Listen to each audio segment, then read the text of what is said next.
Jangan lupa subscribe.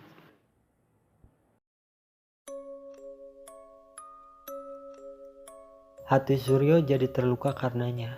Dengan menyimpan perasaan dendam, dia lalu pergi ke seorang dukun untuk meminta bantuan goib. Dia meminta ajian pengasihan dari sang dukun agar bisa memelet Yati. Si dukun rupanya tak keberatan membantunya. Dan singkat cerita, dengan hanya bermodalan selembar rambut milik Yati yang diambil Suryo secara diam-diam sebagai media pelet, akhirnya Yati berhasil ditaklukkan.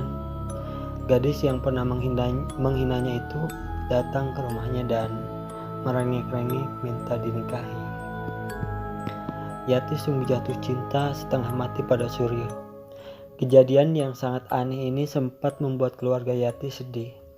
Meski mereka tahu Yati seperti terkena guna-guna, namun mereka tak bisa berbuat apa-apa karena aji pelet yang dilancarkan Suryo tergolong tingkat tinggi. Meski mereka sudah mencari orang pintar untuk mengobati Yati, namun selalu saja gagal. Untuk memendung aib yang lebih besar lagi, keluarga Yati akhirnya merestui perkawinan Yati dengan Suryo. Namun meski mengizinkan Suryo menikahi anaknya, orang tua Yati memberikan sebuah syarat yang harus dipenuhi Suryo. Syarat itu adalah Suryo harus bisa memberikan kehidupan yang lebih baik. Mereka tidak mau Yati hidup miskin dan menderita seperti keluarga Suryo. Kalau sampai anakku dilantarkan dan hidup dalam kemiskinan, maka aku tak segan menceraikan kalian. Aku akan ambil anakku kembali. Demikianlah ancam ayah Yati. Suryo menyanggupi permintaan mertuanya, walau sebenarnya cukup berat untuk dipenuhinya. Bagaimana tidak berat dengan status pengangguran dan orang tuanya yang miskin? Mungkinkah dia bisa memberikan kehidupan yang layak bagi istrinya? Untuk makan sehari-hari saja Suryo masih tergantung pada orang tuanya yang hanya bermata pencarian petani. Akhirnya tak ada jalan lain yang bisa ditempuh kecuali mendatangkan dukun.